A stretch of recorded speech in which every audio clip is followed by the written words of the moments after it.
Hello everyone, my name is Oluwafemi Oluwadurotimi Popola. I am the author of a book called I Am Exixtence, which also happens to be the name of this podcast. So this is the I Am Exixtence podcast.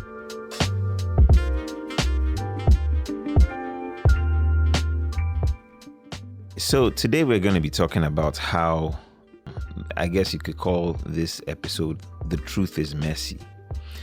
One of the problems I've identified with people sometimes who have a hard time accepting Christianity or the gospel message or the concept of the Christian God is that they find it very hard to reconcile the things that are going on around them, the things that they can see, the image that is presented to them of a God who is loving, who is kind, who, as one scientist, I forget his name, African-American guy, very well-known guy, Neil deGrasse Tyson. Yeah, he said, someone asked him a question and they asked, do you believe in God?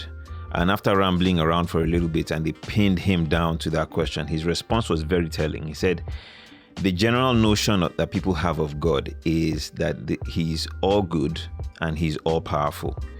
Well, if you look at what's going on in the world, then those two statements cannot be true about God. It's either he's not all good or he's not all powerful. Because if he was all good and all powerful, then all the things that we are seeing in the world would not be happening the way. There wouldn't be so much misery and all of that stuff. Well, there is a lot of nuance to the reality of God as there is to practically everything that has to do with human experience. The truth of the matter is that God is God. And when he, according to the Bible, he looked out and decided to make creation, his intention for creation was good. But he also did not want creation to just be automatons. So he gave us a choice, and the choice was free will. And we as human beings, most of us who know anything about the creation story know that, or have heard about Adam eating the fruit. Most people think it's an apple. I don't see anywhere where that is in the Bible, but we made a choice. And the choice we made was to not remain in the knowledge of God as he intended for us, but to know good and evil. Now, everything that God was doing in the book of Genesis chapter 1, everything was good. And he was doing all of these things to create an environment for humanity. I think I've discussed here where I said that if God did not have man in mind, he would not have felt the need to allow the dry land to appear. It would have been fine for fish to just swim upon the earth. But he made fish, he made the sun, the moon, he made day and night because man is a creature of daylight. Up until electricity was discovered, once the sun goes down, everybody goes to bed. And then electricity was discovered and lights were done and people started working at night. But even at night, for the most part, people have to work with light. So man is a creature of light. So all of these things that God was doing, he had man in mind. And the Bible says that after every day, he saw that what he did was good. But now, men chose to reach out for a realm of reality that they were never intended for, which is evil. Good and evil. The tree was the tree of the knowledge of good and evil, and partaking of that tree gave them access to a realm of reality that we were never intended for. So since that point, the rules by which everyone related with everyone else changed completely from what God intended. Even God began to work by a different set of rules in relation to humanity. The Bible says that God used to come in the evening and have fellowship with man and do all of these things. And then after Adam did what he did, the only way they could relate was by the slaughtering of an animal, which is where him and his wife got their first lambskin from. God didn't just create a lambskin and give it to them. A lamb had to die. And that was the new reality. The knowledge of the first time that lamb died was the first time Adam saw death. And when God told him, the day you eat of this fruit is the day you will die, he probably had no concept of it. So God allowed or killed that lamb, and Adam got a sense of how his end is going to be. So ever since that time, the reality of humanity in relationship with other humans and in relationship with God is a very, very messy reality. One of the problems that Christianity has had, and I think a great disservice that Christianity has done with people, is try to present Christianity in this very, very clean light, in this very, very undefiled perspective or position, and everything that is good is from God and has to do with Christianity, and anything that is bad has to do with other religions and the devil. The truth of the matter is that after Adam sinned and humanity's reality changed, a point came where God had no representation on the earth as far as nations are concerned. There's a lot of history to this which will take too long to go into, but basically, here's what it is.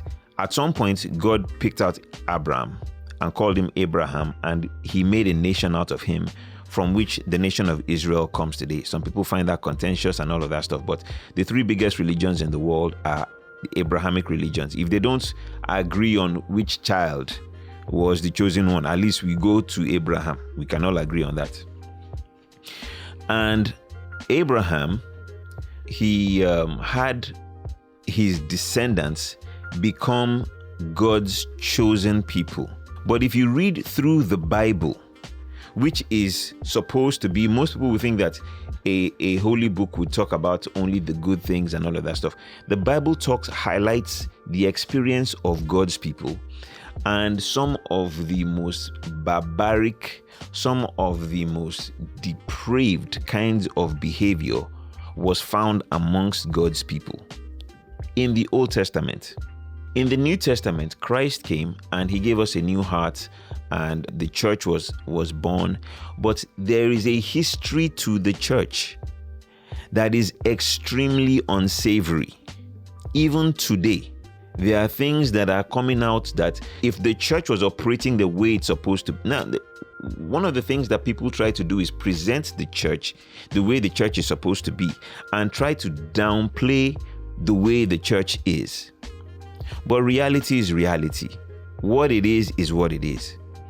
And you cannot exclude the history of the church. You cannot exclude the history of Christianity. There are great records of extreme bravery of people who did things in the name of the gospel and the church. So sometimes when we have pastors and Christian apologists trying to defend the entire history of the church, trying to defend, talk about the fact that every good thing, or hint at the possibility that every good thing that has happened in the world is as a result of the church, and the church is responsible for every progress in the human experience. That's not entirely true. That's not entirely true. Just like God did in the Old Testament, sometimes using even heathen kings to bring about positive change in the world when his own people refuse to do that. That has also been the case in the experience or the history of the church. And the thing with God is this: God will use anyone. There was a time when a prophet People say that he was a soothsayer, but the Bible called him a prophet.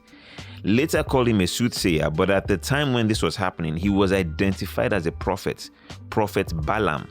And he wasn't just any prophet. He was well known by kings all over the world in that area.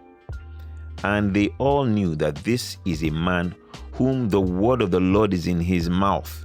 All he has to do is say it. There's like some kind of agreement between him and God that once those words come out of his mouth, God has to back him up. I mean, what's there in somebody coming and giving a prophecy and God just overruling it? But even God seemed to have some kind of hang up on this guy to the point where he would not allow him to speak those words.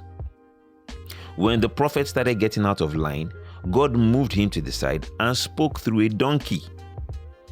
So to try to present the history of the church as if it's clean, as if God has only been able to work in the human experience through the church is not entirely correct. And you cannot twist the truth into a pretzel in order to get a result.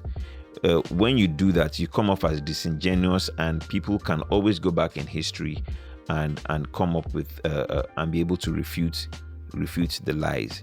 So just to round this off, one of the things that a lot of Christian apologists, pastors, men of God are doing, which is doing a lot of disservice to people around the world, is try to present Christianity only in a positive light.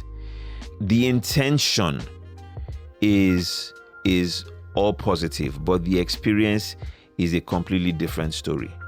And when you preach it the way when you preach the way it's supposed to be, as if it's the way that it actually is, people are going to look at, hear you and think that you're insulting their intelligence, and that is actually not doing the truth or the gospel any kind of service. So the truth is messy, and that's the reality that we have to live with.